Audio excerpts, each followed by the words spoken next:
Excuse me. What in the world are you thinking? Mean Gene, the first thing you need to do is to tell these people to shut up if you want to hear what I gotta say. What up, y'all? It's KMB the Sexy Ninja in the place to be for a Paper Saber universe.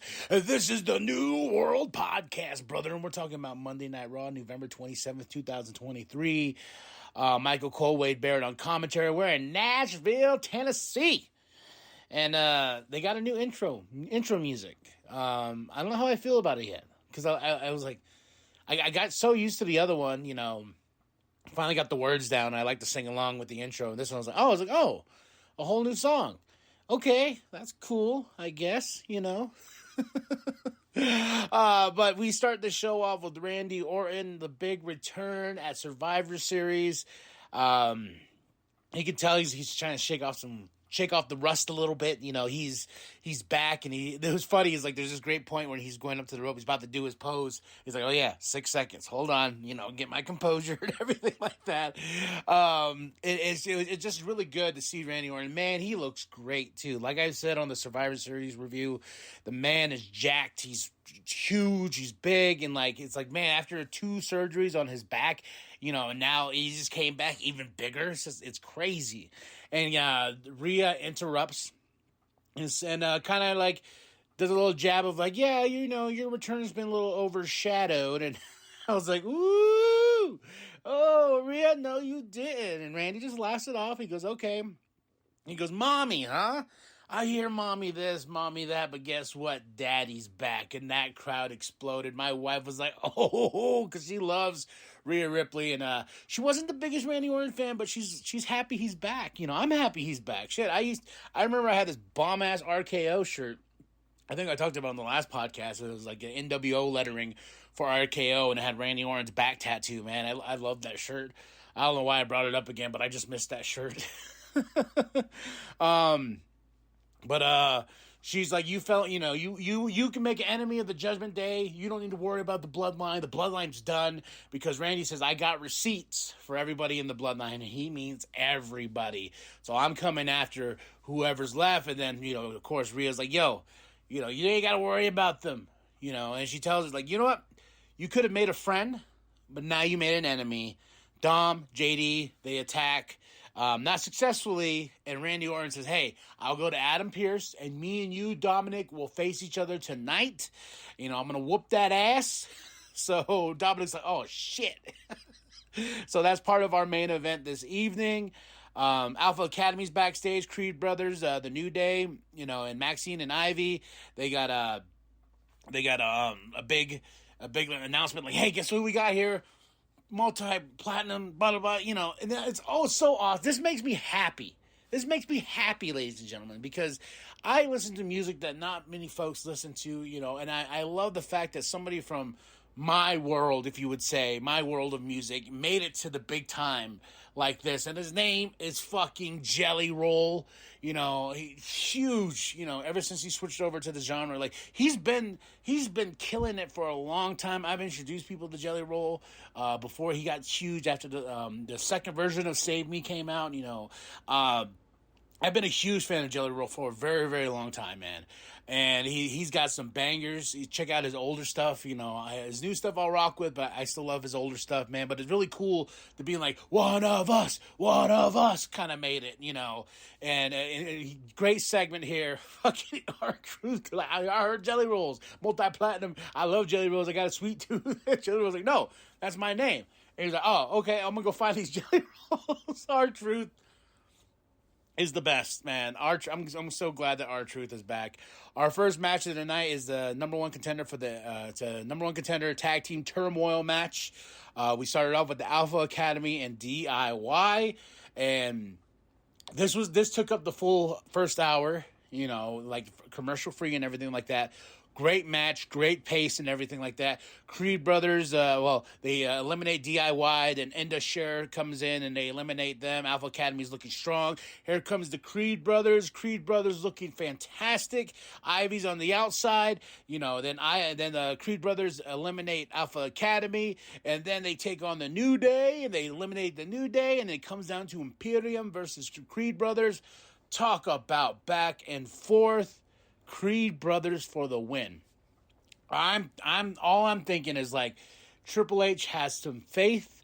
He looks at these two and sees major talent in a lot of ways, and that's pretty fucking awesome, man. I am so happy that the Creed Brothers are going to get a shot at those undisputed tag team championships and maybe possibly win, because I didn't expect them to win. I thought DIY was going to take this. Ever since we got this reincarnation of DIY, I thought they were going to go to the moon, but not yet. Judgment Day is backstage. Damien's mad. They all get together, and Damien's like, you know what, guys? Go ahead. Blame me. Take it all out on me. And they're like, yo, we lost, but it's okay, man. It's okay. We're family. He's like, oh, Damien, he's such a moody thing. And I just love the fact that I know I was the leader and I let you all down. And they're like, hey, it's all right.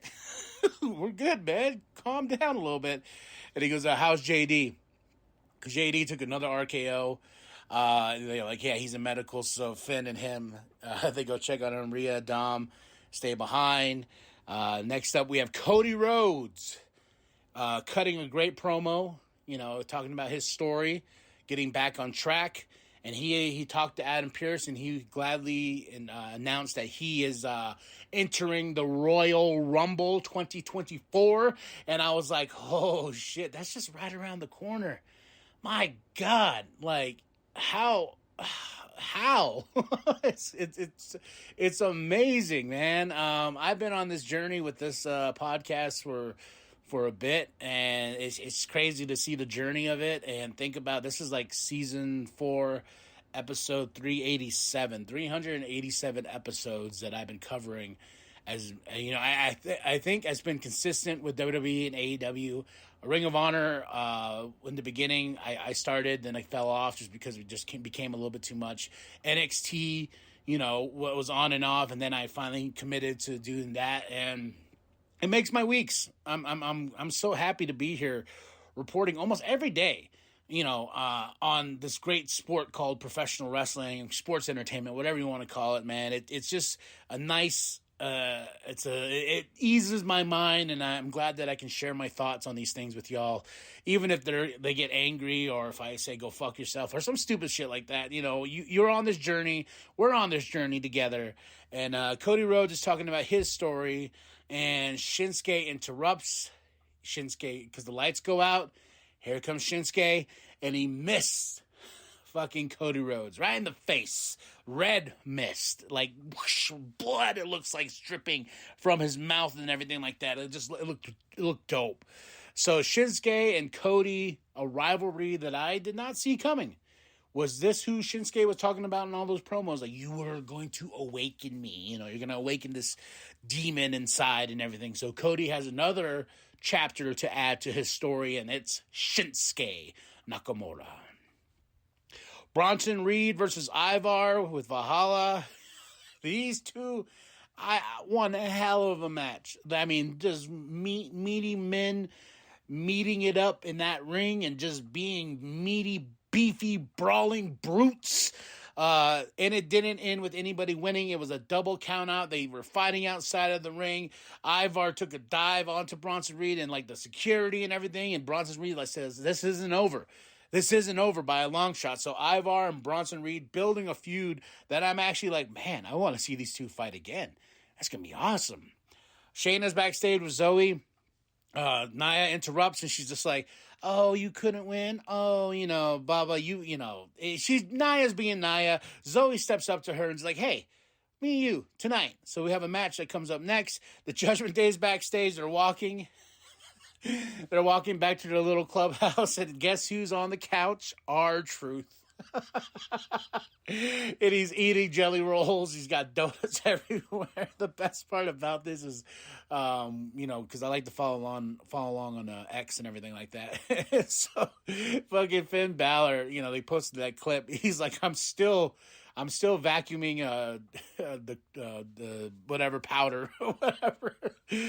Such good stuff, man. And like my favorite part is like, hey, guys, I want to be the 5th member of War Games. And they're like, wait, what? He's like, no, I want to be the 5th member. They're like, War Games already happened. And R-Truth, without a second to miss, hits that line of like, how'd I do then? Oh, such good stuff, man. Nia Jax versus Zoe Stark. I was pulling for Zoe, but Nia Jax, she got that ass. She got that ass, and Nia Jax got the win.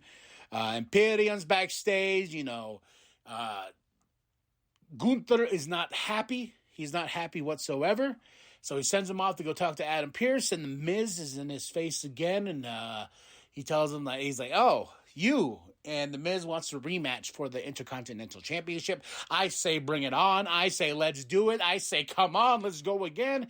Because the Miz and Gunther was one of my favorite parts of the Survivor Series. That match was awesome, and I think they can do even better if they go toe-to-toe again. Here comes Seth freaking Rollins. He's on the mic, and he's like, hey, I could talk about a certain someone, a hypocrite, if you will. I could do that, but I'm not going to waste my energy. I'm not going to waste my time. I'm still calling it Seth Punk, WrestleMania 40 next to Cody and Roman at WrestleMania 40 in Philly. That's going to be crazy, man. And Drew interrupts, and Drew, he's bad. He's evil. He says he has no more emotions to give, no more fucks, basically. And he tells him, like, hey, I understand what I got to do now, and I want a rematch for that championship. And Seth's like, okay, but there's more people in front of you.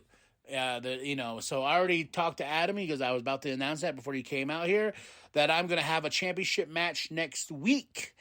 And he's like, oh yeah. And he's like, okay, fine. He goes, I just humble me. Who are you going to face? And he's like, just telling you, don't get mad. But Jey Uso's getting a title shot next week at Seth Rollins. Drew then loses it. He's like, what? And he headbutts Seth so hard, he busts himself open. And he's attacking, Seth Rollins, and he's screaming at him like, Jey, you think Jey deserves this? He's just yelling at him. And here comes Jey Uso, comes out, and it was just crazy. It was crazy, man. And like Drew looking at that blood, I think WWE knows how to do blood very well. Don't get me wrong, I like blood.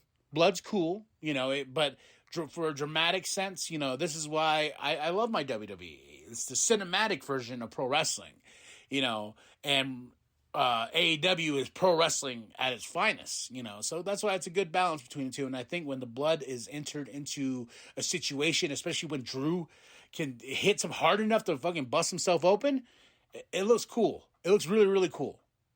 Now, the Women's Tag Team Championships on the line. Tegan Nox and Natalya versus Chelsea Green. Or should I say Chelsea Green and Piper Niven. Fun match. Nothing too crazy. Chelsea, Piper retained those championships. And I was funny. Is like I was trying to think for the life of me. I was like, who did she win these championships with in the first place? And I was like, oh, Sonya Deville. I hope she's back soon. Because I remember when they won the tag team championships, I was so happy for them. Then, of course, Sonya got hurt and she had to leave for a bit, and that was pretty sad. But I hope Sonya can get back on track and back into WWE and hopefully reteam with Chelsea, because I don't know how that's going to happen when she comes back and Piper's still in the picture. So Randy is backstage. Jay's like, hey, man, I know everything I did. I heard you got receipts. I'm not part of the bloodline. And Randy's like, you know what? We're cool. He goes, oh, yeah. He goes, everybody, you got Cody's respect. You got everyone else's respect. I'll trust you, And he goes, we're good? He goes, yeet. And I was like, oh, he said yeet. Now you know it's official. That's as binding as a signature on the fucking contract. Yeet. Becky backstage interview, she's getting back on her path where she needs to go after a successful women's war games, winning the women's war games. And Becky's like, the man's here. The man's here to fight, and we're going to see where that goes next. I don't know where we could go.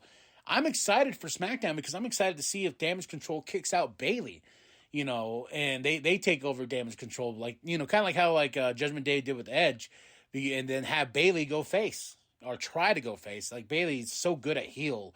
I don't know how good she'll be at being a baby face again. And, it's one of those things where I think Bayley needs a change in some form or manner. Like, she needs something. All right, now, Dominic Mysterio versus Randy Orton with JD McDonough on the outside with his little neck brace. Fun match. Randy's back. Even on commentary, Corey Graves is like, holy shit, like, look how jacked this dude is. Like, they were like, just look at him. He looks freaking fantastic. Fun match. Of course, Randy Orton got the win. There was a spot where JD McDonough's running away from Randy. He's like holding his neck, and Randy mocks him, like puts his hands in, like, yeah. I think this is probably gonna be the most fun run of Randy's career, and he's just gonna have like balls to the wall matches and just have fun at the same time. He put Dominic through that table like twice, because that crowd was like, one more time. RKO gets the win, does his pose. JD, there was a great spot too where JD got into Jelly Roll's face, and man, my boy Jelly, just a nice shove, hit JD so hard his ass went flying backwards. Jelly pushed Dominic as well too. I thought that was going to cause a disqualification, but obviously it didn't. That referee's like, hey, I like Jelly Roll. Jelly Roll's my boy. You can push him all you want. Fuck Dominic. But Randy Orton got the win. And now we get to what we've been waiting for. Less than 10 minutes, CM Punk even got his own locker room. Call it what you want to, I'm already seeing people like, oh, narcissist, all this shit. I get it. I was there. Hopefully this time it's different. And I will say this too. Ryback, you liar. Ryback tweeted or X'd or Twixted, whatever you want to call it, goes, if CM Punk returns to WWE tonight, I will retire. And we're all like, please, go the fuck away. and then I saw afterwards, after the show was over, he tweeted, oh, feed me more. I give this 6 months, and if it's not that, I'll retire. And I'm like, I hate you, Ryback. But CM Punk cuts a great promo talking about being the best in the world. No jabs at AEW. And he's talking about, I will speak my truth. And he says, this might be corny, this might be cheesy, but I'm home. And that got me a little bit, really thinking about that, like how Cody came back, and yeah, you can't fault Cody for making a change like that, going from AEW, something that he helped create, and CM Punk, who went over there and tried his best, and he was one of the biggest draws and had some of the biggest moments. He was the AEW champion and everything like that. Now he's back here. And I feel it's fitting. That's just me. I feel that this is where he belongs. It's like many superstars who leave and go off an adventure, like when Drew McIntyre was fired and everything like that. They went out and then they came back, I understand money's money. And that's what CM Punk said at the end of this promo that got me like, hell yeah. When he's like, I'm not here to make friends. I'm here to make money. That's that old school mentality of like, hey, I'm going to do what I need to do. I'll do business, brother, as long as business is what we need to do. And I'm home. And CM Punk is back in WWE, which is crazy. And, and I can't wait to see who he wrestles first. Because he says, everybody, handshakes, loves, hugs, and this and that. But there's certain people and ain't happy I'm back. And we'll see how this goes. Obviously there was so much reports out of Survivor Series of Drew being upset, of course Seth being upset. There's a video of Rhea Ripley, like what the fuck is this? It's and a lot of people said this overshadowed Randy Orton's return, and I will agree, yes, but it also too got everyone talking. everybody in the world of professional wrestling talking like, holy shit. Like I was one of them. I remember being like, I was sitting right here where I'm sitting right now recording this podcast being like, okay, I guess that's it. I guess that was a good Survivor. And I was like, oh my God. And I will say the dopest part about that is my wife jumping the fuck up out of her chair and not chair, the couch. And she's like, oh, I was like, now that's, not the person that watches it religiously like I do every week, but somebody that tunes in and out, here and there. She doesn't really watch AEW, so she didn't really see Punk stuff in AEW, but somebody, the magic of this fucking sport, of having someone who's an on and off casual fan, flip the fuck out and jump out of their seat. That's the magic of professional wrestling. And CM Punk did that. He's back in WWE, and I cannot wait to see, and I'm calling it though, Punk Seth. WrestleMania 40 is the only way to go. I wonder if Punk's going to be in the Rumble. He has to be, right? So who's the first feud for Punk? We shall see. There's so many possibilities. And I cannot wait. Is he going to be on Raw and SmackDown? Is he going to jump back and forth? And also, too, where's Jade? Jade Cargill and all. I think she's going to make a Royal Rumble debut. Because even Triple H says, Jade will be ready when she's ready. And I was like, okay. And I'm thinking that's Royal Rumble worthy. And WWE is on fucking fire right now. The blazing depths of brimstone fire. So they had a huge year. And, and I'm still pulling for AEW to do something. Yes, you got your Adam Copeland, cool.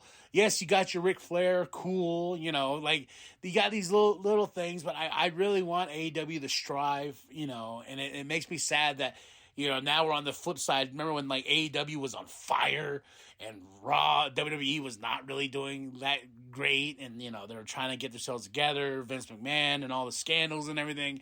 Now it's flipped, and WWE is huge. They're fucking traveling all over now. Like, Backlash is going to be in France. Elimination Chamber is going to be in Australia. They're going to Berlin.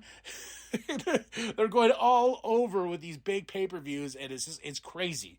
It's crazy right now. I never expected it, and I'm just sitting here enjoying the ride. And I hope you are as well. I give this Monday Night Raw, the aftermath of Survivor Series War Games, a 5 out of 5. I still don't know what to think, though, about the new intro music, so maybe it'll grow at me. Randy Orton, Daddy's back. I want to see that t-shirt. CM Punk's or merchandise is already on WWE.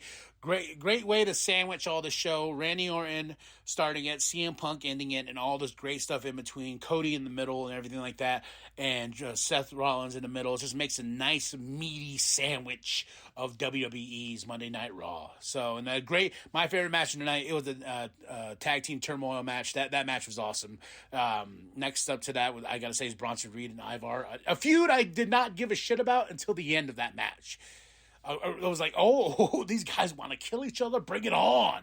So 5 out of 5 for this Monday Night Raw. I had a good time. And CM Punk saying I'm home just feels so right. And he's not here to make friends. He's here to make money because he's the best in the world.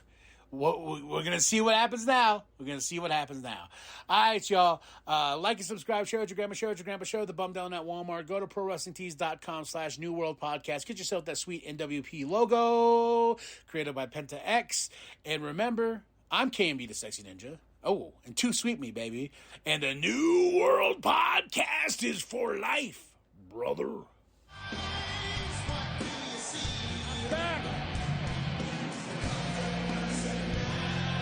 I'm here to make friends. I'm here to make money.